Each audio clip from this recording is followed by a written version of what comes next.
حالات ایسے کیا پیش آئے کہ یہ کربلا کا واقعہ رونما ہو گیا؟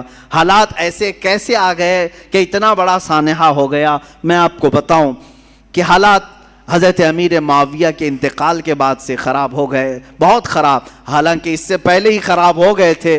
آپس میں جنگیں ہوئی، خانہ جنگیاں ہوئی، ایک دوسروں کی لڑائیاں ہوئی، میں ان سب کی طرف نہیں جاتا۔ مولا علی کرم اللہ وجہہ الکریم کی وفات کے بعد حضرت امیر معاویہ نے خلافت کا اعلان کیا، اور ان کی خلافت سن 40 ہجری سے لے کر 60 ہجری تک 20 سال تک چلی، اور 20 سال تک دمشق سے حضرت امیر معاویہ رضی اللہ تعالیٰ عنہ نے خلافت قائم کی، اور یہ چلتی رہی۔ اس دوران بہت سارے فتوحات بھی ہوئے، اسلامی سلطنتیں بڑھتی بھی رہیں، ان کا انتقال ہوا۔ اب جو معاملہ خراب ہوا وہ یہاں سے ہوا کہ حضرت امیر معاویہ کا بیٹا یزید تھا، وہ تھے صحابی رسول، حضور صلی اللہ علیہ وسلم کے سالے بھی لگتے ہیں رشتے میں، حضور کی زوجہ ہیں حضرت ام حبیبہ رضی اللہ تعالیٰ عنہ، جو حضرت امیر معاویہ کی سگی بہن ہے، اسی لیے حضرت امیر معاویہ کو امت کا ماموں بھی کہا جاتا ہے۔ وہ ام المومنین حضرت ام حبیبہ کے سگے بھائی ہیں۔ امیر معاویہ کا جو بیٹا تھا وہ ناہنجار تھا، وہ صحیح آدمی نہیں تھا، فاسق و فاجر تھا۔ ہاں یہ اور بات ہے کہ روایات یہ بتاتی ہیں کہ ان کی زندگی میں اس کا فسق و فجور ظاہر نہیں تھا، ان کی زندگی میں باپ جب تک تھے اس کی برائیاں، اس کی عیاشیاں ظاہر نہیں تھیں۔ جیسے ہی ان کا انتقال ہوا تخت پر یزید بیٹھا، یزید جیسے ہی خلافت قائم کر لیا دمشق میں، اور ملک شام والوں نے سب بیعت کر لیا، یزید کو حاکم مان لیا، اس کو خلیفہ امیر المومنین تسلیم کر لیا۔ لیکن جو صحابہ تھے، بڑے صحابہ، انہیں معلوم تھا اس کے حالات خراب ہیں، یہ اچھا آدمی نہیں ہے۔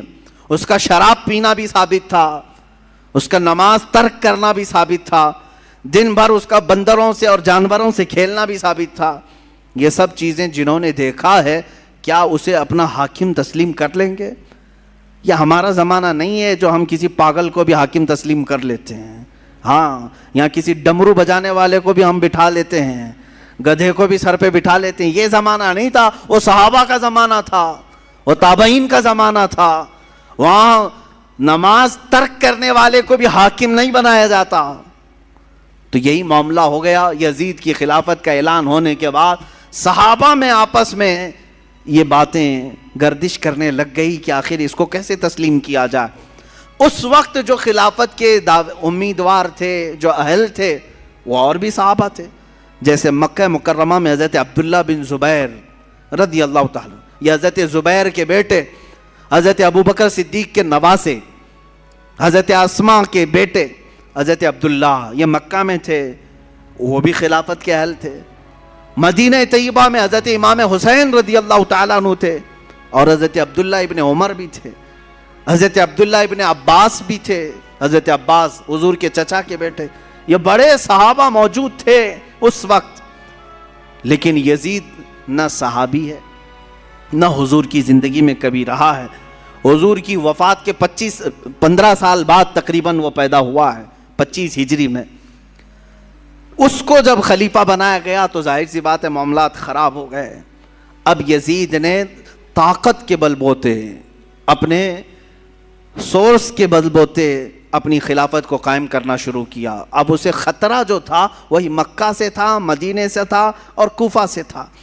کوفہ میں حضرت علی کے چاہنے والے بہت لوگ تھے۔ کوفہ حضرت علی کے محبین کا ایک مرکز تھا پہلے سے، اگرچہ ان لوگوں نے پہلے بھی دھوکہ دیا ہے۔ حضرت علی کا انتقال بھی کوفہ میں ہوا، حضرت امام حسن کا بھی زہر دیا گیا کوفہ میں، یہ سب حالات ہوئے، لیکن وہاں چاہنے والوں کی کثرت بھی بہت تھی۔ اور اکثر ایسا ہوتا ہے کہ آج بھی چاہنے والے بہت ہوتے ہیں، لیکن کچھ غداری کرنے والے ہوتے ہیں، تو ان کو آج بھی کوفہ سے جوڑا جاتا ہے کہ کوفی تو نہیں ہے، یہ مسل مشہور ہو گئی ہے۔ تو امام حسین مدینہ میں تھے، عبداللہ بن زبیر مکہ میں تھے۔ یہ ان جگہوں پر سے خطرہ لاحق تھا، کس کو؟ یزید کو، کہ اگر یہ لوگ بغاوت کر گئے، یہ لوگ اگر میری خلافت کو تسلیم نہیں کیے، تو ایک بہت بڑا طبقہ مسلمانوں کا ان کی طرف چلا جائے گا، اور پھر میری خلافت کو قائم کرنا بہت مشکل ہو جائے گا۔ اور اس کے جتنے مشیر تھے وہ سب کے سب عیاش قسم کے تھے. ایک بات یاد رکھیں, کبھی حاکم ڈینجر بنتا ہے تو اس کے مشیروں کی وجہ سے. مشورے دینے والے اگر بہت خطرناک ہوں تو حاکم بھی بہت خطرناک بن جاتا ہے. ایسے اکثر ہوا ہے. تو یزید کے جو مشیر تھے وہ سب ظالم تھے, مشورے بہت بھیانک قسم کے دیتے تھے. ان کے مشوروں کی وجہ سے ہی تو کربلا ہو گیا. یزید فوج کی فوج بھیجتا رہا. حسین اعظم اس وقت تک مدینہ طیبہ میں تھے. سیدنا امام علی مقام مدینہ طیبہ میں تھے, ان کا گھر مدینہ میں تھا, اہل بیت خاندان سب مدینہ میں رہ رہے تھے. اب یزید نے اپنا گورنر وہاں پر مدینہ طیبہ میں مقرر کیا اور سب سے پہلے بیعت لینے کے لیے مدینہ بھیجا. اور وہاں کے گورنر سے کہا حسین کو بلاؤ, عبداللہ بن عمر کو بلاؤ, اور جو مدینہ میں بڑے صحابہ ہیں ان کو بلاؤ اور ان سے میری بیعت لے لو, اور کہو کہ یزید امیر المومنین ہے, خلیفۃ المسلمین ہے. گورنر کو جیسے ہی آرڈر آیا ان تینوں کو بلایا اس نے, اس میں امام حسین بھی تھے. گورنر نے کہا خلافت قائم ہو چکی ہے دمشق میں, آپ حضرات تسلیم کر لیں, آپ یزید کو خلیفہ مان لیں. حضرت امام حسین فوراً کھڑے ہو گئے. کیا تم مجھ سے ایسے کو خلیفہ ماننے کو کہتے ہو جس کی نمازوں کا کوئی ٹھکانہ نہیں, جو عیاش ہے, فسق و فجور میں مبتلا ہے, جو عورتوں کا دل دادا ہے؟ میں ہرگز تسلیم نہیں کرتا. آپ اٹھ کر کے چلے گئے. اس کے بعد جب یہ بات یزید کو پتہ چلی تو گورنر کو سخت آرڈر آیا کہ یا تو ان کی بیعت لے لو یا تو پھر ان کو قتل کر ڈالو. اتنا سخت حکم آیا تو جو گورنر تھا مدینے کا اس نے امام حسین کو بلایا اور کہا میں نہیں چاہتا کہ رسول اللہ کے گھر والوں کے ساتھ میں سختی کروں, اور مجھے میری نوکری کی بھی فکر ہے. میں اگر آپ کے ساتھ سختی کے ساتھ معاملہ نہ کروں تو یزید مجھے مار ڈالے گا, بیچ کا کوئی راستہ نکالیں. تو امام حسین نے کہا ٹھیک ہے, میں بیچ کا راستہ یہ نکالتا ہوں کہ میں مدینے سے نکل جاتا ہوں, میں مدینہ طیبہ سے ہی نکل جاتا ہوں تاکہ تجھے کوئی سختی وہ نہ کر سکے. اس نے گورنر نے کہا ٹھیک ہے آپ یہ کام کر سکتے ہیں. سیدنا امام حسین رات کے وقت اپنے گھر والوں کے پاس آتے ہیں. یہاں سے شروع ہوتی ہے داستان. اپنے گھر والوں سے کہتے ہیں آؤ اب ہمارے لیے مدینہ تنگ ہو گیا ہے, یزید کی سختیاں بڑھتی چلی جائیں گی, اس کے ظلم کی داستانیں اب رقم ہونا شروع ہو چکی ہیں. اپنے گھر والوں سے کہا ہم سب ہجرت کر رہے ہیں مدینہ طیبہ سے. سب نے پوچھا کہاں جا رہے ہیں؟ کہا مکہ مکرمہ جائیں گے, وہاں جا کر کے حرم کعبہ میں رہیں گے. حرم کعبہ میں کوئی جنگ و جدال نہیں کر سکتا, قتل و قتال نہیں کر سکتا, حرم کعبہ میں جا کر رہیں گے. آپ اندازہ کریں رسول پاک نے ہجرت کر کے مکہ کو چھوڑ کر مدینہ آباد کیا. ان کے نواسے کے ساتھ ایسا معاملہ پیش آ رہا ہے کہ انہیں مدینے سے ہجرت کر کے مکہ جانا پڑ رہا ہے. رات کے وقت اپنے گھر والوں کو اٹھایا اور جتنے لوگ تیار ہوئے ہیں اس میں اپنے عزیز خاندان کے لوگ تھے. مدینے سے پہلے کچھ ہی لوگ تیار ہوئے. آپ کی 2 بیویاں ساتھ میں تھیں, آپ کے شیرخوار بچے حضرت علی اصغر, آپ کے جوان بیٹے حضرت علی اکبر, آپ کے بھتیجے حضرت امام قاسم, اور آپ کی بھتیجی, اور آپ کی اپنی بڑی بیٹی حضرت سکینہ رضی اللہ تعالیٰ عنہا. یہ سب گھر والوں کا ایک قافلہ نکلا. پہلے تو یہ لوگ 12-15 کی تعداد میں تھے, اور صبح کا وقت تھا جب مدینے سے یہ قافلہ نکلنے کو تیار ہوا. روضہ رسول پر میرے آقا کی بارگاہ میں امام حسین آئے. میرے عزیزو اب پھر یہاں سے حالات ہمارے بے قابو کر جاتے ہیں. میں یہ چاہتا ہوں کہ اس بار کے بیانات میں اب ہم رونے دھونے کو فوقیت نہ دیں. غم حسین تو تڑپاتا ضرور ہے, لیکن ہم اپنے جذبوں کو جوان رکھنا چاہتے ہیں, اور ہم چاہتے ہیں کہ اب حسینی کردار ادا کرنے کا وقت آ جائے. ہمارے جوانوں میں پھر وہ غیرت بیدار ہو جائے کہ ہم دین کی خاطر ہر مصیبت کو اور مشقت کو اٹھانے کے لیے تیار ہو جائیں.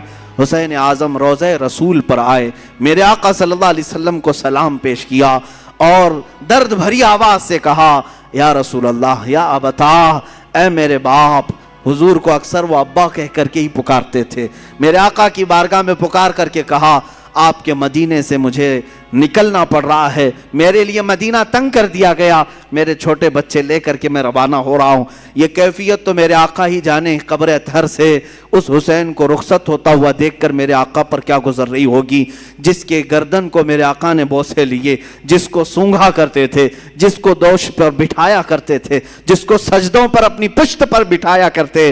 اس حسین کی رخصتی یقیناً غم کا ماحول تو تھا. میرے آقا صلی اللہ علیہ وسلم کے روضہ اطہر سے نکل کر سیدہ کائنات فاطمۃ الزہرا رضی اللہ تعالیٰ عنہا جو جنت البقیع میں دفن تھیں, ان کے روضے پر آئے, اپنی ماں کی تربت پر آپ نے لپٹ کر کے رویا اور رخصتی کی اجازت مانگی اور کہا آپ کا حسین اگر مدینہ چھوڑ رہا ہے تو صرف اس لیے کہ رسول اللہ کا یہ مدینہ خون سے آلودہ نہ ہو, مسلمانوں کا خون نہ بہے. میں مسلمانوں کا خون بہنا نہیں دیکھنا چاہتا اور مدینے کی حرمت کو پامال ہونے نہیں دینا چاہتا, مجھے اجازت دی جائے. حسین اعظم نے اپنی ماں سے اجازت لی, اپنے چھوٹے بچوں کا ایک قافلہ لے کر نکل پڑے. میرے عزیزوں, گھر والوں کا قافلہ جب مدینہ چھوڑ رہا ہے کیا کیفیت ہوتی ہے. ہم جیسے نکمے, ہم جیسے گنہگار صرف 7 دن یا 8 دن کے لیے عمرے پر مدینے جاتے ہیں تو چھوڑنے کا دل نہیں چاہتا. مدینے سے رخصت ہوتے ہیں تو آنسوؤں کی قطاریں لگ جاتی ہیں. کبھی ہم روزے کو دیکھتے ہیں, کبھی ہم بس میں آگے کا سفر دیکھ رہے ہوتے ہیں. مدینے کی سرحدیں نکلنے تک دل بار بار ہچکولے کھاتا رہتا ہے کہ مدینہ چھوٹ رہا ہے, مدینہ چھوٹ رہا ہے. ہم تو تمنا یہ لے کر کے جاتے ہیں کہ کاش مدینے میں موت آ جائے, میرے آقا کے قدموں میں دفن ہونا نصیب ہو جائے. لیکن جب رخصتی کا وقت آتا ہے, پوچھو حاجیوں سے کیا کیفیت ہوتی ہے, عمرہ کرنے والوں سے پوچھو. مدینے سے جب رخصت ہو کر کے آتے ہیں, میں نے خود دیکھا ہے حاجی کبھی کھمبوں کو پکڑ رو رہے ہوتے ہیں, کبھی دروازوں کو پکڑ کر, کبھی چمٹ کر کے اور بوسے دے کر کے رخصتی لے رہے ہوتے ہیں. حسین اعظم کا کیا حال ہوگا جن کا بچپنا اس مدینے میں گزرا ہے, جنہوں نے رسول اللہ کو نمازیں پڑھاتے وہاں دیکھا ہے, میرے آقا کو اللہ کی قرآن کی آیتیں سناتا ہوا انہوں نے وہاں دیکھا ہے, حدیثیں میرے آقا کی انہوں نے سنی ہیں, جن کا کھیلنا کودنا اس مدینہ طیبہ میں گزرا ہے جہاں میرے آقا صلی اللہ علیہ وسلم ان کے گھر آیا کرتے, جبرائیل ان کے گھر اترا کرتے. یہ ساری یادیں چھوڑ کر کے حسین اعظم ہجرت کر رہے تھے. میرے عزیزو, ہجرت معمولی چیز نہیں ہے, یہ الفاظ میں بیان بھی نہیں ہو سکتی. آپ اپنے گھر بیٹھے ہیں, اللہ آپ کے گھروں کو سلامت رکھے. میں جانتا ہوں گھر کو چھوڑنے کی کیفیت کیا ہوتی ہے. ہم جب اپنے گھر چھوڑ کر دوسری جگہ خدمت اسلام کے لیے بھی جا رہے ہوتے ہیں, مجھے یاد ہے وہ بات جب پڑھنے کے لیے ہم بچپن میں مدرسے جا رہے ہوتے تو پورا سفر ٹرین میں روتے ہوئے جاتے تھے. کبھی ماں کی شکل سامنے آتی, کبھی باپ کی شکل, کبھی دوست یاد آتے, کبھی بھائی یاد آتے. ہم جانے کے 1 مہینے تک وہاں روتے رہتے تھے. ہمیں معلوم ہے گھر کو چھوڑنے کی کیفیت کیا ہوتی ہے. اور وہ حسین اعظم اپنے اس مدینہ رسول کو چھوڑ کر جا رہے تھے جہاں ان کی ہزاروں یادیں تھیں, جہاں ان کی ہزاروں یادیں میرے آقا سے وابستہ تھیں.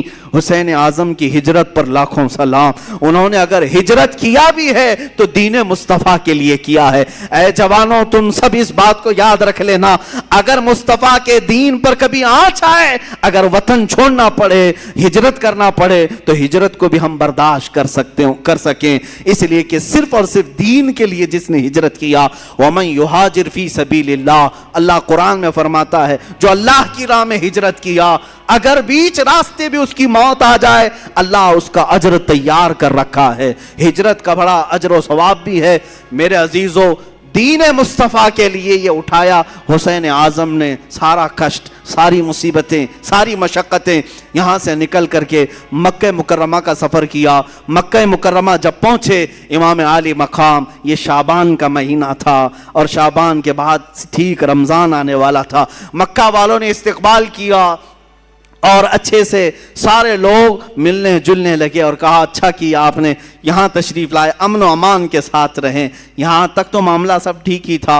امام حسین اگر مکہ ہی میں رہ جاتے, وہیں پر طواف کعبہ, حرم کعبہ میں مقیم رہتے تو کچھ ہونا نہ تھا. لیکن کیا کریں, قدرت کا لکھا ہوا وہ غالب آ کر رہے گا. ان کی شہادت اچانک نہیں ہوئی ہے میرے عزیزو. حسین اعظم کی شہادت ان کے بچپن میں ہی مشہور ہو گئی تھی. حضور اکرم صلی اللہ علیہ وسلم حضرت ام سلمہ اپنی زوجہ کے پاس ایک شیشی میں تھوڑی سی مٹی لا کر کے دیتے ہیں اور کہتے ہیں اے ام سلمہ جبرائیل میرے پاس آئے تھے اور انہوں نے کہا یا رسول اللہ آپ کی امت آپ کے اس نواسے کو ایک جگہ پر قتل کر دے گی اور خون بہا دے گی۔ میں رونے لگا تو جبرائیل اس جگہ کی مٹی بھی لا کر مجھے دے گئے۔ ام سلمہ کہتی ہیں میرے آقا نے وہ مٹی مجھے دی اور کہا جس دن یہ مٹی سرخ ہو جائے سمجھ لینا اے ام سلمہ میرا بیٹا شہید ہو گیا، میرا نواسہ شہید ہو گیا۔ یہ کب میرے آقا نے بشارت دی تھی؟ جب حسین اعظم کی عمر ابھی 5 سال کی تھی۔ 5 سال کی عمر میں ہی ان کی شہادت کی خبر مشہور ہو چکی تھی۔ پھر بھی لوگ کہتے ہیں حضور کو پیٹھ پیچھے کا علم نہیں تھا جو اپنے نواسے کی 50 سال بعد ہونے والی شہادت کی خبر دے رہے ہوں۔ میرے آقا صلی اللہ علیہ وسلم غیب دان نبی ہیں۔ آقا کونین صلی اللہ علیہ وسلم نے فرمایا تھا اور قدرت کا لکھا غالبانہ تھا، رمضان کا مہینہ چل رہا تھا، بیچ رمضان میں کوفہ والوں نے خط لکھنا شروع کیا۔ یہ کوفہ شہر ہے کیا؟ یہ سارا ماجرا یہ کوفہ میں آ کر کے اٹکتا ہے۔ کوفہ والے ایک ایسا شہر ہے جس کو تقریباً 14 یا 16 ہجری میں بسایا گیا تھا، اور ان لوگوں کی فطرت میں اس طرح عیب نکالنا یا فوراً کسی کا ساتھ چھوڑ دینا یہ دغا بازی پہلے سے رہی اور شاید آج تک بھی ہوگی، آج تک بھی رہی ہوں۔ کوفی لوگ اس طرح کی دغا بازیاں کرتے رہے، لیکن وہ شیعان علی میں سے تھے، حضرت علی کی محبت کا دعویٰ کرتے تھے۔ تو حضرت امام حسین کا مدینے سے ہجرت کر کے مکہ آنا جیسے ان کو پتہ چل گیا کہ امام حسین نے یزید کی بیعت نہیں مانی، تو کوفہ والے بھی یزید کو نہیں مانتے تھے۔ انہوں نے کہا کہ اچھا ہو گیا ہمارے اوپر کوئی امام نہیں ہے، ہم خط لکھ کر کے حسین اعظم کو یہاں بلاتے ہیں، کوفہ میں ان کے ہاتھ پر بیعت کر کے ان کی خلافت کا اعلان کر دیں گے، اور پھر دھیرے دھیرے یزید کو بھی ختم کر دیں گے، اور ساری جگہوں پر ایک ہی خلافت قائم ہوگی اور وہ ہوگی حسین اعظم کی خلافت۔ کوفہ والوں نے یہ سوچ کر کے خط لکھنا شروع کیا اور حضرت امام حسین کو کہا ہم آپ کے باپ کے وفادار ہیں، آپ کے بڑے بھائی کے وفادار ہیں، آپ تشریف لے آئیں۔ خط پہلے 5-6 خط آئے، آپ نے دیکھا اور رکھا، صحابہ سے مشورہ کیا، سارے صحابہ نے انکار کیا، آپ کوفہ نہ جائیں۔ آپ کے والد گرامی وہیں انتقال کیے، وہیں مارا گیا آپ کے والد حضرت علی کو، اور امام حسن کو زہر دینے والوں میں بھی وہی لوگ تھے، اب آپ نہ جائیں۔ تو مشورہ ایسے ہی ہوتا رہا، ٹلتا رہا، خط پہ خط آتے رہے۔ ایک وقت ایسا آیا کہ 56 خط ایک ساتھ آئے، بعض روایات میں کئی 100 خط آئے جس میں سب مہریں تھیں، سائن تھی، دستخط تھے، اور اس میں آخر میں یہ خط آ گیا اے حسین اعظم اگر آپ نہیں آتے اور قیامت کے دن ہم سے سوال ہو گیا کہ تم نے یزید جیسے فاسق و فاجر کی بیعت کیوں کی، تو ہم کوفہ والے کہیں گے اے اللہ ہم نے رسول اللہ کے نواسے کو بلایا تھا وہ نہیں آئے اس لیے ہم نے یزید کی بیعت مان لی۔ حسین اعظم کو یہ بات بہت لگ گئی، کہا ان لوگوں نے تو ایسی بات رکھ دی ہے، قیامت کے دن اگر مولا مجھ سے سوال کر لے کہ حسین تم اہل تھے خلافت کے اور لوگ بلا بھی رہے تھے، تم نے ان کو یزید جیسے فاسق و فاجر کے حوالے چھوڑ کر مکہ میں امن و امان کیوں لے لیا، تمہیں جانا چاہیے تھا، میں کیا جواب دوں گا اللہ کی بارگاہ میں۔ تو حضرت حسین سارے لوگوں کے مشوروں کو رکھتے ہوئے خود اٹھ جاتے ہیں۔ یہ رمضان بھی ختم ہوا، حج کا موسم قریب آ چکا تھا، امام حسین رضی اللہ تعالیٰ عنہ نے کہا نہیں اب میں کوفہ جاتا ہوں، پھر بعد میں اصرار ہوا، منع ہوتا رہا، پھر صحابہ کی ایک رائے بیچ میں نکل آئی، حضرت عبداللہ ابن عمر، حضرت عبداللہ ابن زبیر رضی اللہ تعالیٰ عنہما نے کہا ایسا کریں آپ کے جو معتمد ہیں جو بہت خاص ہیں ان کو آپ بھیجیں، اور اگر وہ آپ کو کہہ دیں کہ یہاں حالات ٹھیک ہے تو آپ چلے جائیں۔ تو امام حسین نے اپنے بھائی حضرت امام مسلم بن عقیل رضی اللہ تعالیٰ جو آپ کے چچیرے بھائی تھے، حضرت امام حسین کے چچیرے بھائی تھے، بڑے معتمد تھے، سفر میں ہمیشہ ساتھ رہتے۔ اچھا یہ بھی میں بتاؤں امام حسین جب مکہ آئے تو الگ الگ علاقوں سے سب ہجرت کر کے اس قافلے میں شامل ہو گئے تھے، تب جا کر کے یہ قافلہ 82 لوگوں کا ہو گیا تھا۔ جو 82 کی تعداد آپ سنتے ہیں یہ دھیرے دھیرے بیچ بیچ میں ملتے آئے۔ تو امام حسین نے حضرت امام مسلم کو بھیجا کہ آپ جائیں کوفہ اور وہاں جا کر کے آپ خط لکھیں، اگر حالات صحیح ہوں گے تو میں اپنے قافلے کو لے کر کوفہ آ جاؤں گا۔ امام مسلم نکلے اور جب وہ راستے میں گئے تو کچھ لوگوں سے راستہ پوچھتے ہوئے کوفہ تک پہنچے۔ میں بہت مختصر سے حالات بیان کر رہا ہوں میرے عزیزو۔ امام مسلم جب کوفہ آئے تو کوفہ والوں نے بہت شاندار استقبال کیا، بڑا شاندار استقبال کیا، اور اس کے بعد آپ کو گورنر ہاؤس میں لے گئے۔ وہاں جانے کے بعد نعمان بن بشیر نام سے جو وہاں گورنر تھے ان کو ہٹایا گیا۔ امام مسلم بن عقیل کے ہاتھ میں 12,000 کوفیوں نے بیعت کیا۔ روز صبح شام آپ کے ارد گرد بھیڑ لگی رہتی تھی، لوگ چاہنے والوں کی کثرت تھی۔ امام مسلم نے دیکھا کوفہ والے سچے عقیدت مند ہیں، سچی محبت والے ہیں، تو امام حسین کو انہوں نے خط لکھ دیا، حالات سب اچھے ہیں، آپ تشریف لے آئیں۔ امام مسلم بن عقیل نے جب یہ حالات دیکھ کر خط لکھا، اچانک معاملہ پلٹ گیا۔ کیسے؟ یزید کو خبر دی گئی کہ امام مسلم وہاں کوفہ پہنچے ہیں حسین کی طرف سے وکیل بن کر اور بیعت لے رہے ہیں تمہارے خلاف وہ خلافت کا اعلان کرنے والے ہیں۔ یزید نے پوچھا کیا کیا جائے؟ کہا گیا، اس سے مشورہ دینے والوں نے کہا نعمان بن بشیر جو وہاں کے گورنر ہیں وہ نرم دل ہیں، یا تو پھر وہ خود ہی یہ کام کرا رہے ہوں گے، ان کو ہٹاؤ، ایک سخت قسم کے آدمی کو وہاں بھیجو۔ پوچھا گیا کون ہو سکتا ہے ایسا سخت آدمی؟ تو سارے لوگوں نے عبید اللہ ابن زیاد کا نام لیا، جو ایک زانیہ کا بیٹا تھا اور بڑا ہی سخت قسم کا آدمی تھا، رحم نام کی کوئی چیز ہی نہیں تھی۔ ابن زیاد یہ بصرہ میں رہتا تھا، یزید نے اس کو گورنر بنا کر کوفہ بھیجا۔ وہ چوری سے کوفہ میں آیا، گورنر ہاؤس میں داخل ہو گیا، رات کے وقت آیا، کوفہ والوں کو معلوم نہیں ہوا۔ اچانک آتے ہی اس نے گورنر ہاؤس پر کھڑے ہو کر اعلان کیا، میں خلیفۃ المسلمین یزید کی طرف سے گورنر بن کر کے آیا ہوں، نعمان بن بشیر بھی نہیں، مسلم بن عقیل بھی نہیں، اب تم سب کے سب یزید کی بیعت کرو۔ سب لوگ بھڑک گئے، بپھر گئے، سب گورنر ہاؤس کا احاطہ کیے، لیکن یہ چالاک عیار آدمی نے کوفہ کے معزز خاندانوں میں سے کچھ لوگوں کو گرفتار کر کے اپنے گورنر ہاؤس میں بند کیا تھا، اور 10-12 لوگ ایسے تھے جن کو قید کر کے رکھا تھا۔ امام مسلم کے ساتھ 10,000 لوگ آئے، گورنر ہاؤس کے اطراف گھیرا کیا۔